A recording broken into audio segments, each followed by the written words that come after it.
This is The Wealth Puzzle with Michael Mansfield from the Lynn Group.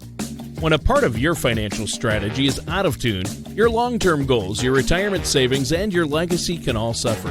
With many years of experience in the financial industry, Michael provides his clients and prospects with the information they need regarding Social Security, retirement income planning, wealth management, and much more. Listen in as we address your financial concerns and provide helpful solutions to put you on the path to achieving your retirement goals. And now, here is The Wealth Puzzle with Michael Mansfield.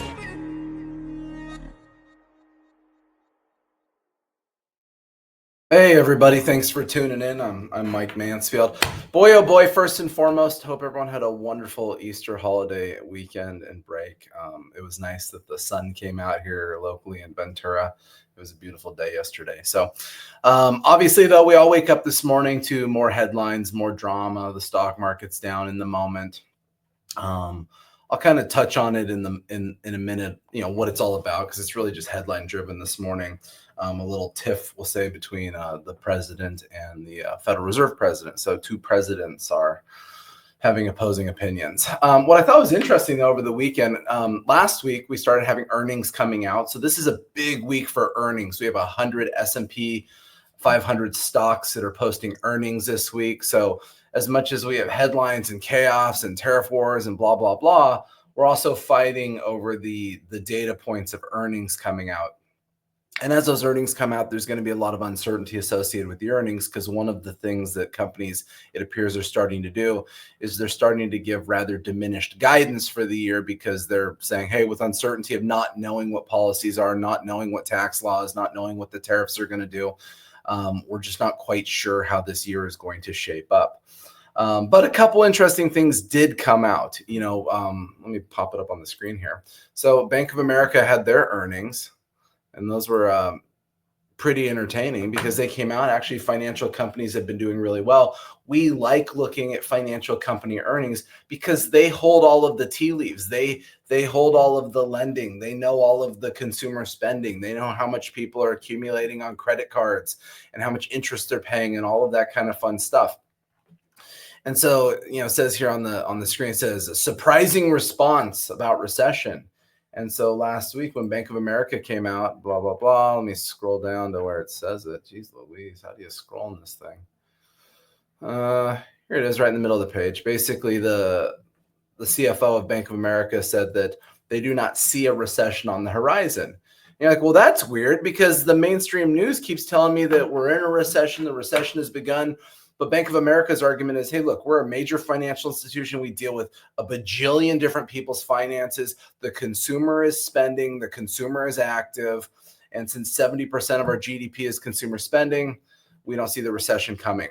As I was sitting here getting ready to make this show, on the TV right over here, one of the big head guys over at Wells Fargo is on, says the exact same thing, says, actually, based on all of our hubbub, we don't see a recession coming either. So it is interesting to have very, we'll say, big financial institutions that hold a lot of, we'll say, inside information on the idea of consumer spending habits, savings accounts, things of that nature, and they don't see the math shaping up just yet. So I thought that was at least positive and optimistic.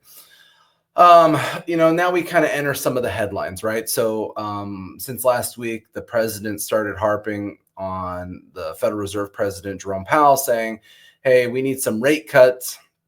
Some of his argument was, you look at what the Federal Reserve's mandate is: get inflation under control and then control the labor market. And so the administration's opinion is inflation is under control.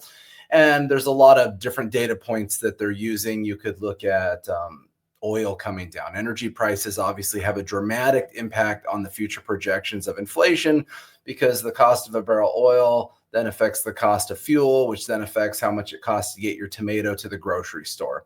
So the fact that, oil not that long ago was $80 a barrel and now it's $60 a barrel or something like that, obviously that should be a national positive catalyst. Something is like the microcosm of eggs coming down dramatically is, one of the other things that they're harping on. So in general, we've seen commodity prices overall falling, which is very favorable to the concept of inflation. What is then interesting if you take a step further. And I like to look at some economist websites, and so one of the economists that I follow, they put out all of the we'll say live inflation data. And here's inflation data that obviously you can see runs back into the 90s. And CPI is the broad base inflation data, consumer price index. This is the one that us consumers really like to talk about. The headline in the news, we're always talking about inflation. The Federal Reserve doesn't love it. They use PCE, which is another variation of inflation, but this one is the very direct inflation that impacts us all. And so what you see here is you see two lines, the red line, the blue line.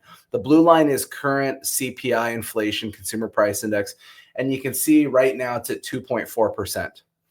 But there's some things that go into cooking that number that are problematic. The biggest one is shelter. So the way that shelter is calculated is it's a lagging indicator. And so it's very problematic because the value used in CPI right now for shelter costs might be artificially high as real estate has softened or rental rates have softened. And I realize when I bring this information to all of you, a lot of my clients are in California. A lot of the people I deal with here are locally, even in Ventura County. And we all struggle with these thoughts, right? We don't think egg prices are down. We don't think fuel prices are down. We don't think real estate and rent is down. And that's because we do live in a microcosm puzzle. But obviously, we have to look big picture nationally at what these real trends are. But what's fascinating, the whole point of where this economist was going with this data point is, if you strip out shelter, understanding that it is problematic, you can see that real-time CPI without shelter in it is at 1.5%, well below the 2% goal of the Federal Reserve. And this is a component of where the president's argument is coming from. The administration's argument is, hey, look, inflation, in our opinion, is under control. We've seen all these commodities, all of these things roll over. Now we can see that, barring the shelter thing, but if shelter is also a lagging indicator, that means that inflation should fall in the preceding months. Hence, it's time to start cutting. And one of the catalysts that the administration was using is that the European Central Bank has made 7 rate cuts since last September, where we've only done 3 or 4. I think it's 4. So why are we trailing the other big boys in the world? Obviously, rate cuts are trade-offs, right? The idea is if we're going to stimulate the economy with a rate cut, it's because we're worried that unemployment is going to creep up versus inflation creeping up. Whereas the Federal Reserve, their general argument right now is they're, kind of sitting on the sidelines, waiting to see what happens with inflation due to tariffs. It was fascinating a month or so ago, President Powell used the word transitory. Transitory is a very, polarizing word at the moment, because he also used the word transitory in 2021 when inflation started to go up, and it didn't turn out to be transitory. It ended up being multi-years of high inflation. So we're going to see what happens here, but this is kind of what the debate of the day is what is inflation? What is the projection of inflation, and who's going to win? So forget the president, forget the administration, forget Powell. What does the interest rate market think? And this is pretty wild, So I show this to you, the CME Group Rate Watch tool. So this is where all the biggest pros in the whole industry project where rates are going. It's surprisingly accurate. They're crunching all the data points that all the Federal Reserve boards would be using, and they're analyzing what they think. And so basically what this is saying on this first picture is we have a May 7th Fed meeting where they could make a rate cut projection. At the moment, there's basically a 90% chance we're not cutting. So the probability is no rate cut in May. But then you go to June, and all of a sudden these other bars start to pop up. And basically what this is saying, without me reading you each bracket of what the rate would be, basically this is saying in June, there's at the moment a 75% chance that a rate cut has occurred. Well, June's only, at this point, it's less than 2 months away. So it's funny how Powell's saying one thing, the administration is asking for another, and the bond interest rate market is kind of crying foul of what the Fed is saying from the pulpit. You go to July, there's practically no probability that the rates are sitting the same. There's a 98% chance that we have cut, and a 70+% chance that we've done more than one cut, and we've done 2 cuts by July. By September, it's all over. There's no probability that rates are the same. We have cut interest rates, and the mathematical probability at the moment, which is continuing to increase, is we've done 3 rate cuts by September. So it is interesting that, in one scenario, inflation looks like it's under control. Therefore, that deals with half of the Fed's dual mandate, inflation under control. And now they need to focus on the labor market, which has been softening. We saw last month unemployment numbers starting to tick up a little bit. One of the things that has been interesting that I wanted to highlight is we all have to be very careful of the headlines, right? Headlines are, I guess they're designed to mislead us. I don't know, but they're certainly selling fear. But a lot lately, whether in client meetings or in the headlines on the news, I keep hearing this, hey, the dollar's pulling back, the dollar's collapsing, the dollar's losing value. We're really screwing things up on a global scale. In fact, here was an article that was titled, "Dollar Falls to 3-Year Low." So just the headline, that sounds really scary, right? This is denting consumer confidence or investor confidence. That sounds really scary. But when you scroll down and look at the dollar index since the 80s, and you see where we're at, so from the 3-year high, well, that 3-year high a couple of years ago was basically a 20-year high in and of itself. It had spiked up prior to 2022, probably with all the money we were spending in printing and creating inflation.